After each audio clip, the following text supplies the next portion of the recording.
Hello everyone, welcome back to the channel. So in today's video we will know the ownership experience of Honda WRV.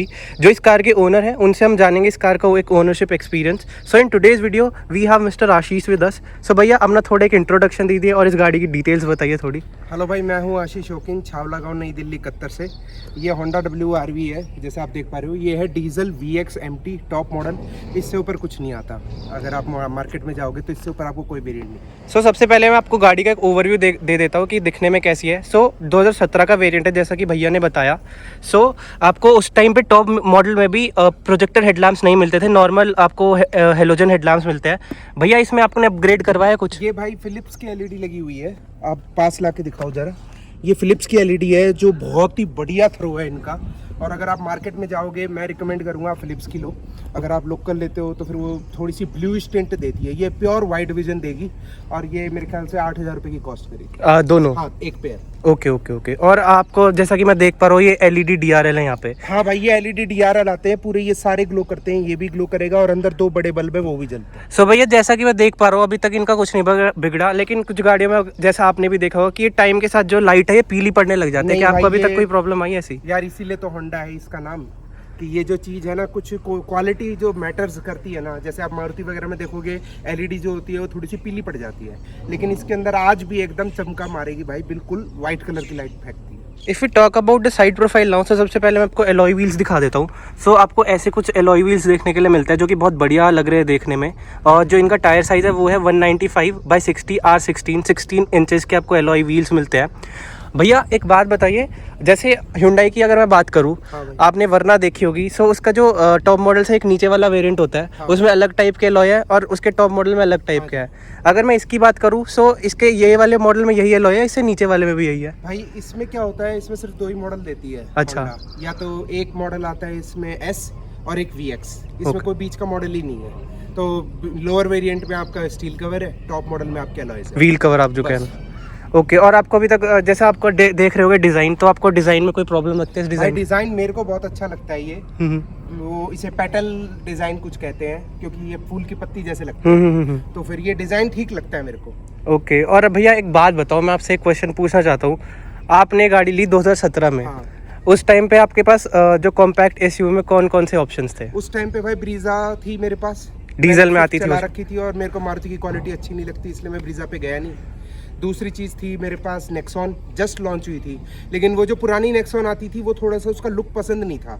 आगे से उसकी जो headlight वगैरह गोल ज़्यादा थी, आजकल की अच्छी आ रही है, तो इसलिए मैंने इसको प्रेफर किया. बस यही 3 ऑप्शन थे मेरे पास. अच्छा. उस टाइम पे अब तो आपने देखा होगा कि अब तो बहुत सारे ऑप्शन आ गए. आप देखो, काइगर आ गई, मैग्नाइट आ गई और सोनेट एवेन्यू है.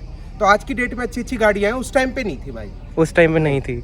अच्छा. और एक और बात बताओ, आपने होंडा की गाड़ी डीजल में परचेज करी, लेकिन होंडा जानी जाती है पेट्रोल, अपने पेट्रोल इंजन के उससे फेमस है होंडा. सो इसका क्या रीजन था? भाई इसका रीजन ये है कि इसके अंदर जो पेट्रोल इंजन आता है 1.2. तो 1.2 जो अमेज और जैज के अंदर आता है. अगर होंडा सिटी वाला पेट्रोल इंजन होता तो मैं ले लेता. होंडा सिटी में कितने का आता है? 1500 सीसी. 1500 सीसी. और एक आपका डीजल में कितने? वे भी 1.5 है. 1.5 है. और कितनी पावर निकालता है? 100 bhp निकालता है, 200 Nm का टॉर्क. अच्छा, ये तो बहुत बढ़िया बात है. मैंने जैसा कि अभी चलाकर भी देखी थी, सो गाड़ी जो है अंडर पावर फील नहीं हो रही. बहुत गाड़ी अंडर पावर फील नहीं होती बिल्कुल भी, बस थोड़ी सी इंजन की नॉइज ज्यादा है. और अगर बात करें हम बिल्ड क्वालिटी की, सो कुछ ऐसा हुआ हो कि आपको लगी हो कि हाँ भाई बिल्ड क्वालिटी थोड़ी सी पुअर है? बहुत बार फील हुआ है वो. आगे से कोई गाड़ी चल रही होती है, ये बम्पर आगे से टच वगैरह हो जाता है. जैसे आप इसको दबा के भी देखो, बिल्कुल नहीं दबेगा ये.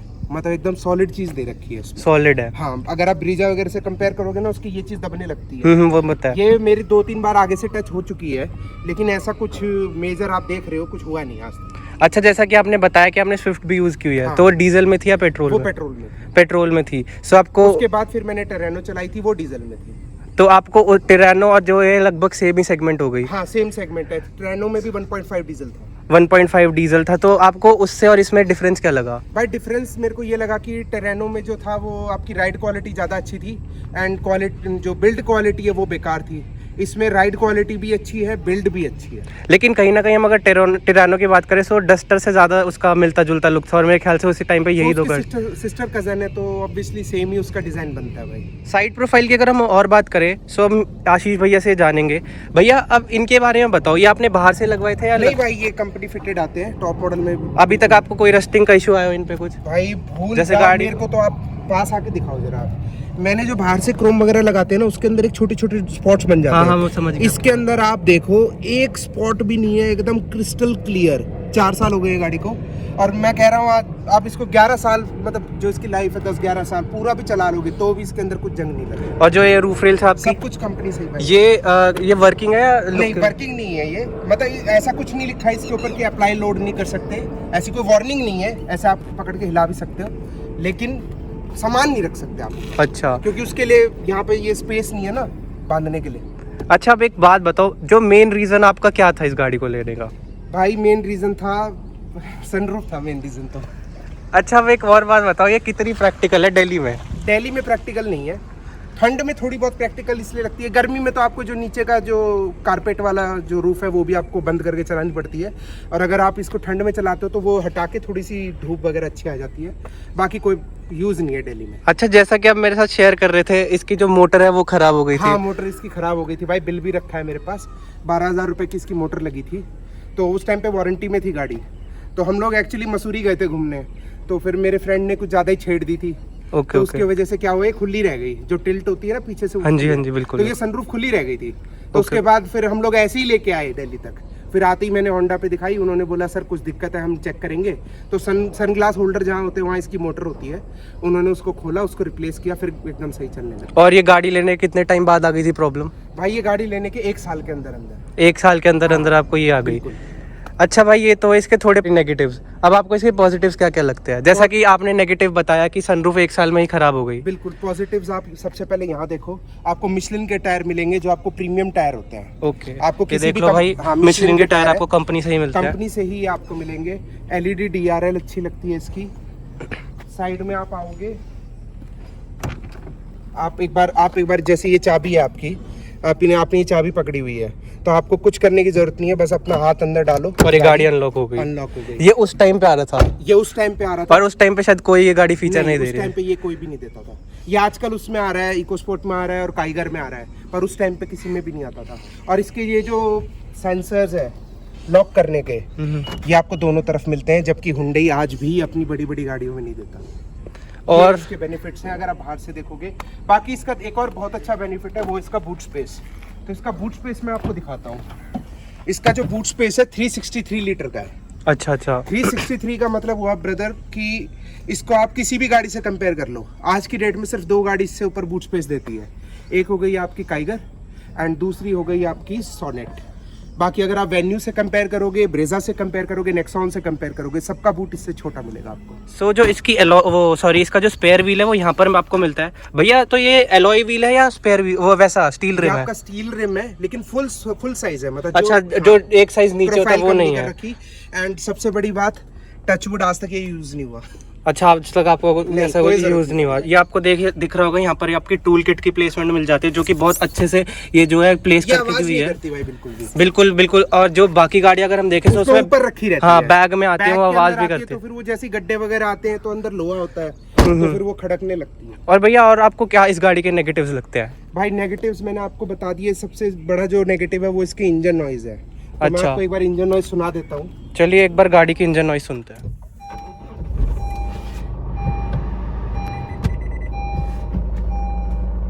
ये डीजल इंजन की आवाज आपको अंदर तक सुनाई देगी? अंदर तक सुनाई देती है भाई।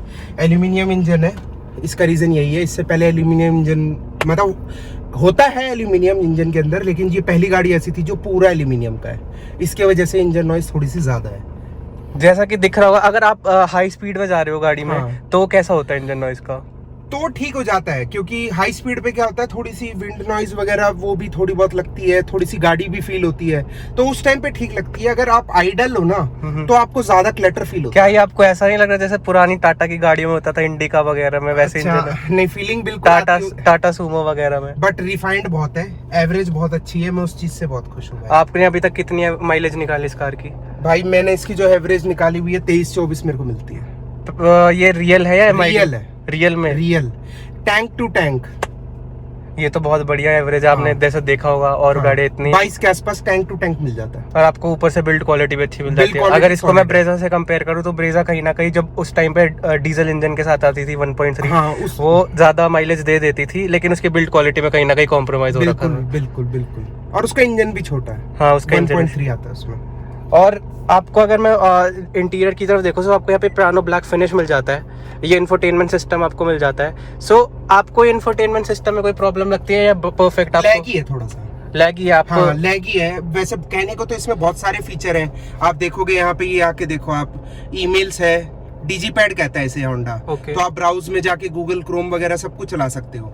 लेकिन मेरे से कभी यूज हुआ नहीं भाई ये, मैंने अच्छा। कभी किया नहीं इसको। ओके। मैं सिर्फ ब्लूटूथ के लिए काम लेता हूँ और कुछ नहीं। अगर अब आ जाए ऑटोमेटिक क्लाइमेट कंट्रोल की तरफ, सो मैंने जैसा कि देखा, मैंने अमेज में देखा था जो पुराने वाली थी, ऐसा सेम ही ऑटोमेटिक क्लाइमेट कंट्रोल मिलता था लेकिन बेस मॉडल से ही। क्या ये बात सच है? भाई अमेज के बारे में मेरे को पता नहीं कि टच उसमें मिलता था या नहीं। जैज में तो मैंने देखा था, जैज के बेस मॉडल में भी शायद। हाँ। मैंने, क्योंकि होंडा का मैं श्योर नहीं हूँ, मैंने अमेज में देखा था लेकिन अमेज में नहीं आता। अमेज में ये होंडा सिटी में भी, होंडा सिटी में भी आता था। जो आपकी ये अभी 4th जनरेशन चल रही थी उसमें भी आपका यही था, सेम था। और आपको ये कितना वो लगता है, प्रैक्टिकल लगता है? भाई इसका प्रैक्टिकल खूबसूरती देखोगे तो बहुत प्यारी हाँ, है। ये देखने में तो बहुत प्यारा जैसे है। अगर आप नाइट होएगी तो बहुत अच्छा ग्लो करता है, ये एकदम सुंदर इसका व्यू आता है। लेकिन प्रैक्टिकलिटी में अगर आप गाड़ी चला रहे हो ना तो आपको आंखें हटानी पड़ती है। जैसे हाईवे पे गाड़ी चल रही है, आपको इसका कोई मोड चेंज करना है, फॉग आ गई तो फ्रंट का चलाना है या कुछ भी करना है, तो आपको आगे से अपनी हटानी पड़ेगी आंखें। तो आप प्रेफर करते हो जो नॉब मैं के साथ प्रेफर करता हूँ नॉब वाला। लेकिन इसमें एक और बेनिफिट है, आप एक बार यहाँ दिखाओ, ये देखो आप सीधा आपके हाई, लो से हाई। अच्छा, ऐसा सीन है। हाँ, यहाँ पे टेम्परेचर भी आपका सीधा हाई हो जाता है। लेकिन जैसा कि आप बता रहे थे, ये बड़ा सेंसिटिव है। आप जैसे कपड़े क्लीन भी करते मैं हो आपको दिखा देता हूँ। ये लो, टेम्परेचर मैंने कर दिया है 22। ये देखो, ये अभी नहीं, ये देखो हो गया। मैंने कुछ नहीं किया, बस इसको हल्का सा साफ किया है। अच्छा, तो उसमें भी हो जाता है? तो उसमें भी, क्योंकि ये जो टच है ना, ये एकदम फेदर टच कहते हैं इसे। मतलब आपको दबाने की जरूरत नहीं है, बस ऐसे हल्का सा टच होना चाहिए बस। इसलिए ये थोड़ा सा सेंसिटिविटी इसकी ज्यादा है। ओके। अगर अब आपने जैसा कि बताया कि आपने स्विफ्ट और टेरानो दोनों यूज करी है, तो उसके कंपैरेटिव आपको एक गियर नॉब ज्यादा छोटी नहीं लगी? बहुत प्यारा गियर नॉब है ये। मतलब मैं तो प्रेफर करूंगा, आने वाली अगर कोई गाड़ी हो, मैं इसी को हटवा के उसमें लगवा लूं। इतना प्यारा गियर नॉब लगता है मेरे को ये। मतलब आपको फील नहीं हुआ कि भाई शुरू में मेरे को 4-5 दिन अजीब लगा, उसके बाद फिर उसके बाद पकड़ने के लिए बहुत प्यारा हो गया। ट्रेनो में तो भाई, क्विड में भी अगर आप देखोगे आज की डेट में बहुत बड़ा गियर नॉब आता है, इसका डबल आता है। लेकिन इसमें बहुत प्यारा है ये, अच्छा लगता है देखने में। और बाकी आपको यहाँ थोड़ी स्पेस मिल जाती है। यहाँ पे ट्विन कप होल्डर्स मिल जाते हैं, यहाँ पे थोड़ा सा स्पेस मिल जाता है। अब बात करें अगर हम हैंड रेस्ट की, सो अब हैंड रेस्ट कैसा लगता है इस गाड़ी? हैंड रेस्ट बेकार है भाई। मतलब उसका रीजन आप यहाँ पे दिखाओ। हैंड रेस्ट इस वाले जो पैसेंजर साइड है, तो हैंड रेस्ट है ही नहीं, होता ही नहीं उनके लिए। तो इसकी प्रॉब्लम क्या है ना, ये गाड़ी जो है वो जैज के ऊपर बेस्ड थी। अच्छा। जैज में हैंड रेस्ट आता नहीं था, तो इन्होंने सोचा कि हैंड रेस्ट देना है तो करेगा। अब ये जो गियर लीवर है, ये जो सॉरी हैंड ब्रेक का जो लीवर है, इसको आगे कर नहीं सकते। तो इन्होंने क्या किया कि इसी को यहाँ से कटिंग करके ड्राइवर के लिए बस ये इतना सा दे दिया भाई। तो ये बिल्कुल आपको प्रैक्टिकल नहीं लगता? मेरे को तो, और अगर मैं ऊंचा करके चला रहा हूँ ना, आप देखो मेरा, हाँ वही है, नहीं ऐसे चलानी पड़ेगी फिर, तो प्रैक्टिकल नहीं है। और इसके अंदर आपको स्पेस मिलती है? स्पेस अच्छी है, स्पेस अच्छी मिल जाती है। लाइट आपको यहाँ पे चार्जिंग सॉकेट भी मिल जाता है। हाँ, चार्जिंग सॉकेट वगैरह सब है इसमें। अगर हम एसी की बात करें, सो कूलिंग कैसे है एसी की? 3-4 साल बाद भी बहुत बढ़िया कूलिंग है। अभी तक एसी में कोई प्रॉब्लम आई? कोई दिक्कत नहीं है। जैसे मैंने कुछ गाड़ियों का सुना है कि जो इसमें कॉइल होती है शायद, हाँ, वो खराब हो जाती है। नहीं, मेरी नहीं हुई अभी तक आपने इतना नहीं। बिल्कुल सही चल रहा है। अगर आज आपके पास मैं आप गाड़ी लेने के बोलूं, कॉम्पैक्ट एसयूवी, तो आप आज इस गाड़ी को प्रेफर करोगे या और किसी गाड़ी को? देखो, टू बी वेरी फ्रैंक, मैं जाऊंगा सोनेट के लिए, और कुछ हद तक सेकंड चॉइस रहेगी वेन्यू या नेक्सॉन, अगर कॉम्पैक्ट एसयूवी देखनी है तो। अगर आप ये नहीं लोगे? क्योंकि मेरे को वो चीज अच्छी नहीं लगती कि आप लोअर, जैसे जब ये गाड़ी ली थी तो उस टाइम पे क्रेटा का लोअर मॉडल भी था। अच्छा। वो इससे सस्ता था 1 लाख रुपए, लेकिन वो भी मेरे को प्रेफर नहीं किया मैंने, क्योंकि वो थोड़ा सा मतलब अंडर पावर था। तो 1400 सीसी का आता था वो Y20 वाला इंजन। तो ये दिक्कत मेरे को लग रही थी। बाकी मैं लोअर मॉडल प्रेफर नहीं करता, हायर मॉडल पे आप जाओ, कंपनी फिटेड सारी चीज मिलती है, बाहर से कुछ कराने की जरूरत नहीं पड़ती। तो ये कारण है, तो फिर मैं प्रेफर करूंगा सोनेट को या फिर वेन्यू को। ओके। और जैसे अगर हम इसकी सेफ्टी फीचर्स की बात करें, तो इसमें क्या क्या मिल जाता है? सेफ्टी भाई 4 स्टार रेटेड है, एंड आपको 2 एयर बैग मिलते हैं standard, ABS EBD। Top model में 6 नहीं मिलते इसमें, और ABS EBD और बाकी रियर कैमरा पार्किंग सेंसर नहीं मिलते इसमें। अच्छा, जब आपने जैसा कि आपने बताया कि उस टाइम पे ब्रेजा भी थी और ये भी थी, तो आपको कहीं ना कहीं ये नहीं लगा कि यार ब्रेजा की सेल तो ज़्यादा होती है इन गाड़ियों से और ये इतनी है भी नहीं, तो आपने तब भी ये क्यों चूज करी? इसके पीछे स्टोरी क्या है? इसके पीछे स्टोरी सिर्फ एक ही है कि मारुति तो लेनी ही नहीं थी, मतलब चाहे ब्रेजा पूरी दुनिया ब्रेजा ले ले, मैं तब भी नहीं लेता उसको। तो इसके पीछे स्टोरी बस एक ये सनरूफ थी और दूसरा होंडा था। मतलब कभी होंडा चला ही नहीं थी इससे पहले, तो मन में ये था, एक होंडा सिटी नाम सुना था। होंडा सिटी गांव वगैरह में हम रहते हैं तो फिर वो बेकार है, मतलब गड्ढों पे चल नहीं सकती हमारे यहाँ। तो ये जब लॉन्च हुई थी तो थोड़ी ऊंची गाड़ी है, 188 का ग्राउंड क्लियरेंस आपको मिल जाता है। तो अब ये सोचा था कि थोड़े होंडा का भी नाम मिलेगा, इसलिए होंडा लेंगे बस। अच्छा, जैसा कि आपने बताया कि इसके अब जो है टॉप वेरिएंट में प्रोजेक्टर हेडलैम्प्स आ गए और थोड़े बहुत फीचर्स और ऐड हो गए। हाँ। तो आपको वो कितने शायद 1 लाख रुपए इस कार की प्राइस बढ़ी है। हाँ, 1 लाख रुपए बढ़ी। तो आपको कहीं ना कहीं वो रिग्रेट नहीं होता कि यार अब उस टाइम पे वो फीचर्स आ जाते इतने प्राइस पॉइंट में? नहीं, 1 लाख रुपए में जो फीचर बढ़ाए हैं वो मेरे को वर्थ इट नहीं लगते, क्योंकि जो प्रोजेक्टर हेडलैम्प है वो है और पीछे के एलईडी टेल लैंप्स है, लेदर रैप स्टीयरिंग व्हील है और ये जो डीजी पैड 1 है इसको 2 कर दिया गया है। सेम ही है। और वो कोई भी कनेक्टेड कार नहीं, उसमें कनेक्टेड कार नहीं है। आजकल जो आ रहा है उसमें एप्पल कारप्ले, जैसे आप अगर वेन्यू से इसको हम कंपेयर करें तो वेन्यू में ब्लू लिंक का नहीं, उसमें नहीं मिलता भाई, कुछ नहीं मिलता। और कहीं ना कहीं वेन्यू में आपको वो भी मिल जाता है IMT, हाँ, इंटेलिजेंट मैनुअल ट्रांसमिशन। तो इसमें भी वो भी नहीं मिलता। अगर मैं प्रेफर करूंगा तो मैं प्रेफर करूंगा ऑटोमेटिक डीजल सोनेट, क्योंकि उसमें जो आपको पावर मिलती है वो सेल्टॉस वाली मिलेगी। ये रीजन। अगर हम यहाँ पर आ जाए तो आपको यहाँ पे दिख रहा होगा, आपको यहाँ पे HDMI का ऑप्शन मिल जाता है और इधर आपका ये USB पोर्ट हो गया, इधर आपको 12 वोल्ट का चार्जिंग सॉकेट मिल जाता है। भैया आपको जैसे आपकी हाइट कितनी है? 5'10" है भाई। तो जैसे आपको ये गाड़ी में आपको कोई स्पेस की कमी कभी लगती है ड्राइविंग पोजीशन में चलाते टाइम? कुछ भी नहीं भाई, कोई दिक्कत नहीं है। मैं इसको सबसे ऊपर करके चलाता हूँ हाइट पे। एंड उसके बाद ये देखो आप, ये बहुत ही कम लोग फीचर देते हैं, मतलब हर एक गाड़ी में नहीं मिलता। ये टिल्ट वाला तो मिल जाता है इसमें, टेलीस्कोप वाला भी मिलता है, टेलीस्कोपिक। तो भाई ये अच्छा लगता है मेरे को। और जैसा कि मैं यहाँ देख पा रहा हूँ आपको यहाँ पे क्रूज मोड भी मिल जाता है। हाँ भाई, क्रूज कंट्रोल बड़ा फायदेमंद है। ये आपका कितना प्रैक्टिकल है? बहुत प्रैक्टिकल है, बहुत ज्यादा। मैं मेरठ आता जाता रहता हूँ, तो अभी आपने मेरठ पे देखा होगा हाईवे बन गया नया वाला। हाँ जी, तो आप उस पे क्रूज पे सेट कर दो 80-90 पे, आराम से गाड़ी चलती रहती है। कोई ब्रेक वगैरह पे बस पैर रखना है। लेकिन अगर हम बात करें मेन दिल्ली की, तो वहाँ तो बिल्कुल दिल्ली में नहीं भाई, हाईवे पे काम कर सकता है, दैट्स इट। बाकी दिल्ली जैसी जगह पे आप नहीं चला सकते इसे, आपको चलाते ही हटाना पड़ जाएगा उसको। And if I apply the reverse gear, तो आपको यहाँ पे दिख रहा होगा ये रिवर्स कैमरा आपका आ जाता है यहाँ पर, और जो म्यूजिक सिस्टम आपका जो इंफोटेनमेंट सिस्टम है उसमें ही।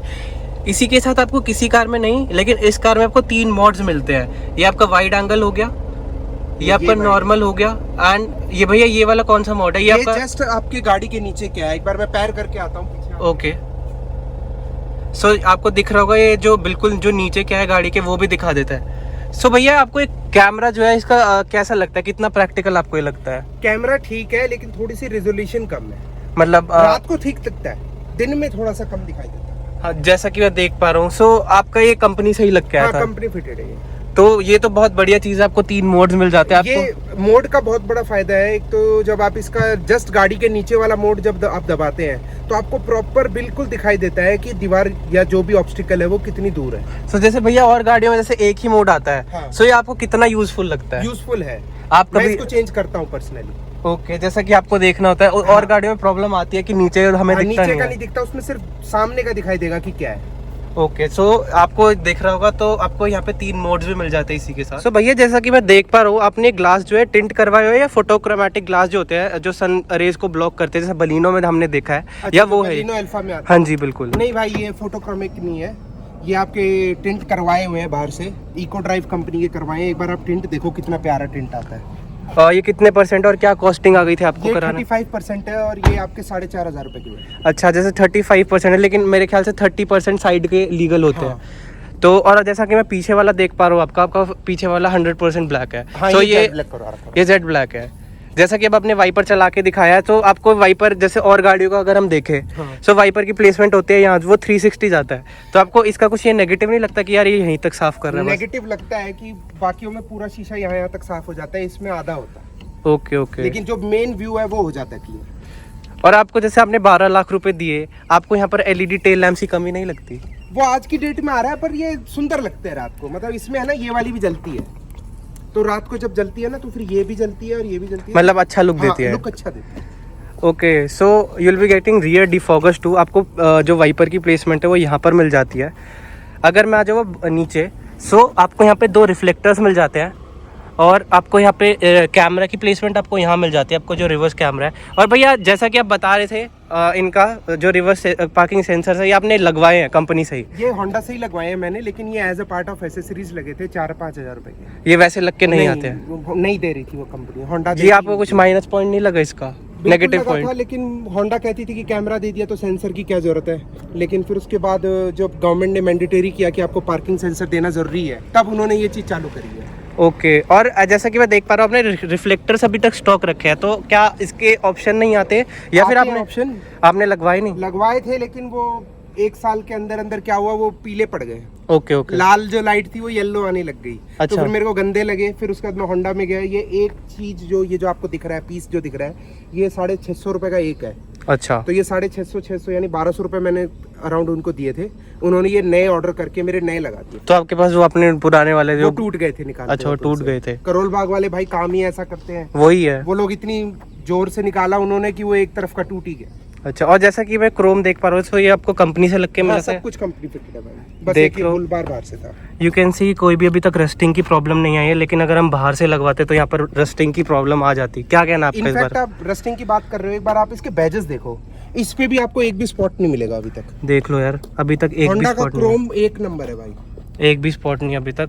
इवन अगर मैं बात करूं मारुति की, तो उनके जो लोगो होते हैं मारुति के तो लोगों में भी स्पॉट आने चालू हो जाते हैं। VXI जो लिखा होता है उसके हाँ जी, अंदर भी बिल्कुल spot चालू हो बिल्कुल, जाते हैं। मैंने इसमें देखा है, कुछ बहुत नहीं प्रॉब्लम देखी है मैंने वो। इसमें आपको कोई ऐसी शिकायत नहीं मिलेगी। So now I am sitting at the back seat of the car. तो यहाँ पर आप लेग रूम चेक कर सकते हो, अच्छा खासा मेरे को लेग रूम मिलता है। और जो एक मैंने नेगेटिव पॉइंट मेरे को लगा वो भैया ही बताएंगे। भैया क्या नेगेटिव पॉइंट लगता है आपको रियर सीट्स के बारे में? नेगेटिव स्पेस तो इसमें अच्छा है, स्पेस बहुत बढ़िया है, स्पेस की कोई कमी नहीं है, ना हेडरूम में ना लेग रूम में। आपको जो मेन स्पेस है, मैं एक बार बाहर से आके दिखा देता हूँ आपको मेन। अब आप मेरे को रियर सीट का वो बताओ, नेगेटिव्स क्या लगते हैं आपको? एक तो आपको यहाँ पे कोई AC के वेंट नहीं मिलेंगे। देख लो यार, रो में आपने कितने स्पेंड किए थे? 12.5 लाख। 12.5 लाख रुपए। उस टाइम पे i20 के स्पोर्ट्स मॉडल से ही आने स्टार्ट हो जाते थे, जो कि उस टाइम पे पड़ता था 7.5 लाख का। मिलता है ना, आपको हेडरेस्ट मिलेगा। हेडरेस्ट भी नहीं मिलता। और ये भी, और इसका कंफर्ट कैसा रियर सीट? इसका कंफर्ट कम है, थोड़ा कम है। मैंने अगर देखा आप कि होंडा में बैठ रहे हो, अगर आप WRV में बैठ रहे हो तो आगे की तरफ ज्यादा कंफर्ट है, पीछे की तरफ कम है।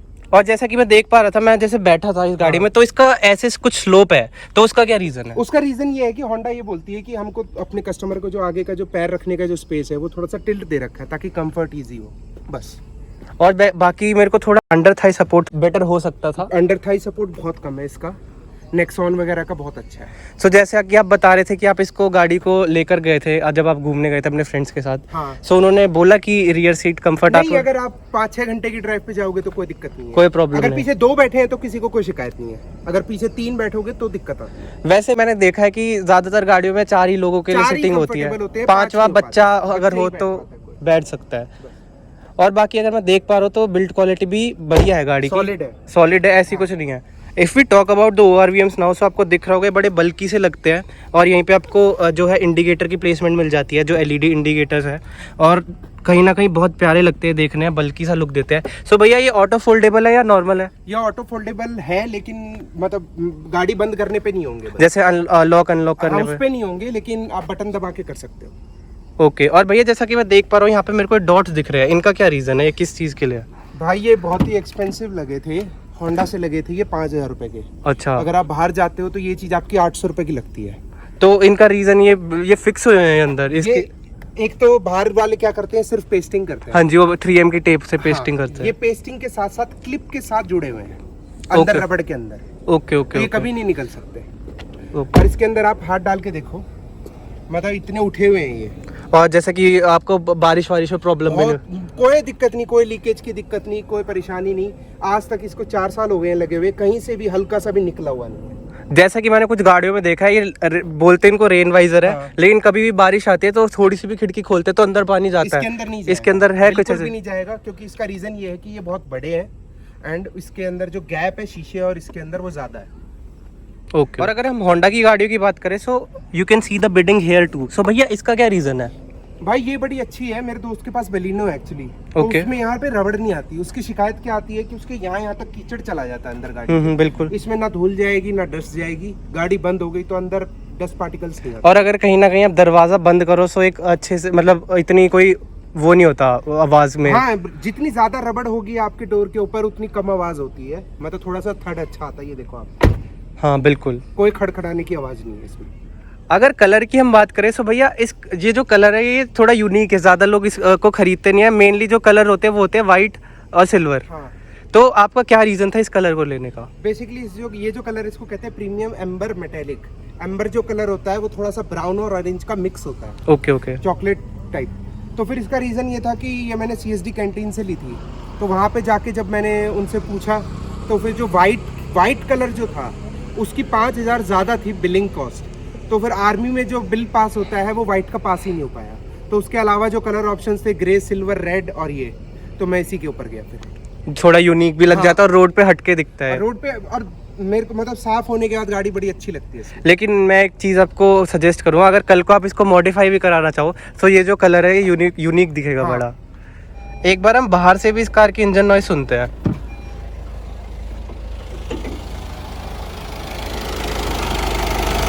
हाँ मेरे को दिख रहा है, जैसा कि आपने बोला था इंजन नॉइस थोड़ी ज़्यादा। आपका क्या कहना है इस इंजन नॉइस के बारे में? यार मैं जी सकता हूँ, क्योंकि मैं ऐसा इंसान नहीं हूँ कि मेरे को एकदम शांत चीज़ चाहिए। बट कहीं ना कहीं आपने जैसे पहले पेट्रोल की स्विफ्ट यूज़ किया है, हाँ, तो वो कहीं ना कहीं वो तो इतनी, चलो माना मैंने पुराना मॉडल था वो कार का, लेकिन उसकी नॉइस इससे कम होगी। हाँ बिल्कुल कम थी। लेकिन वो डीजल का जो फन आता है ना, उसके आगे मैं नॉइस को झेल सकता हूँ। फॉर्च्यूनर ले लो, वही है इनोवा वही ले लो, है। उसमें नहीं, बहुत ज़्यादा पर्सनली मैं अगर बात करूँ तो मेरे को डीजल इंजन की नॉइस बहुत ज़्यादा पसंद है। हाँ, तो मेरे को ये सर में दर्द नहीं करती, मेरे को ये अच्छी लगती है। जैसा, लेकिन आपने जैसा कि बताया कि वाइब्रेशन बहुत ज़्यादा है। वाइब्रेशन है। जैसे कि, लेकिन अगर हम कंपेयर करें इसको और गाड़ियों से, जैसे कि हाँ। मान लो वेन्यू हमने ले ली डीजल हाँ। की या नेक्सॉन ले ली, हाँ। तो कहीं ना कहीं उनमें जो है वाइब्रेशन कम है। जैसे कि टाटा तो पहले बहुत ज़्यादा जाता था नॉइस की वजह से, उन्होंने भी कम कर दी। आपका इसके बारे में कुछ कहना है, आपको इम्प्रूव कर सकते हैं या? यार बिल्कुल कर सकते हैं ये लोग इम्प्रूव, लेकिन मेरे को कोई दूर दूर तक अभी आसार दिख नहीं रहे हैं, क्योंकि होंडा के पास एक यही डीजल इंजन है, इसके अलावा कोई इंजन ही नहीं है उनके पास। और अगर आप होंडा को कहना चाहो, अगर वो वीडियो देखे तो अगर आप कहना चाहो कि आपको इस कार में और क्या क्या इम्प्रूव कर सकते हो, जैसा कि अभी इस कार को आप ग्राउंड से बनाओ। ग्राउंड से बनाओ का मतलब ये है कि आप जैस के ऊपर बेस मत करो, एकदम नए प्लेटफॉर्म पे और अपने नए सिरे से चालू करो। और भैया मैंने जैसे एक चीज़ और देख पा रहा हूँ, तभी वो टिक पाएंगे, नहीं तो होंडा का टिकना मुश्किल है। हाँ जी, जैसा कि मैं देख पा रहा हूँ, इसको बोला जाता है कॉम्पैक्ट SUV। हाँ। लेकिन अगर हम देखें तो डायमेंशंस में ये सब अपनी जो कॉम्पैक्ट SUV उस टाइम पे आती थी या जो आज भी आ रही है उनसे कहीं ना कहीं बड़ी है। हाँ। लेकिन ये अगर मैं लुक में देखूँ तो कहीं ना कहीं आपको नहीं लगता कि ब्रेजा इससे बड़ी लगती है? देखो, अगर आप इसको कंपेयर करोगे ब्रेजा से, तो ये उससे ब्रेजा से जो लेंथ है इसकी 5 mm ज़्यादा है, 4 या 5 mm, लेकिन वो दिखाई नहीं देती। अगर आप इसको देखोगे तो फिर वो फील नहीं होगी, लेकिन ये एक्चुअली मुझसे लंबी है। सो भैया ये तो हुई ओवरऑल एक बात इस गाड़ी की। अगर आप भी, जैसे आपका भी यूट्यूब चैनल है, आप भी अपनी जैसे गाड़ियों के ही रिव्यू करते हो, हाँ। सो अगर हम उस चीज़ को कंसीडर करें, सो आज आप किसी को भी ये गाड़ी प्रेफर करोगे लेने के लिए? अगर किसी के पास 12 लाख का बजट है तो आप प्रेफर करोगे उसको कि ये वाली? 2017 में मैं कर देता, लेकिन आज की डेट में नहीं करूँगा, क्योंकि थोड़ा सा कंफर्ट लेवल इसमें कम है। राइड क्वालिटी अच्छी है, कंफर्ट लेवल कम है। और अगर आप कंपेयर करते हो टाटा वगैरह से, तो आजकल उनके अंदर भी सनरूफ आ गई, तो जो इसकी USP थी वो अब खत्म हो चुकी है।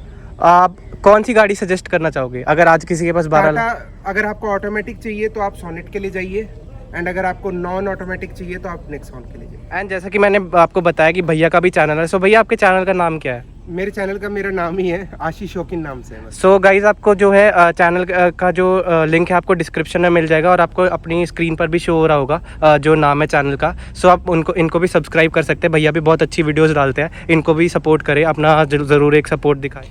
So guys this is it for today. I hope you like the video. ये था होंडा WRV का पूरा एक ओनरशिप एक्सपीरियंस, जिसमें आपने इस गाड़ी के बारे में जाना इनके ओनर से। अगर आपको वीडियो पसंद आई हो so do like, share and comment. Also don't forget to subscribe to my channel. I will take a leave now. Will see you in the next one. Till then bye bye and be safe.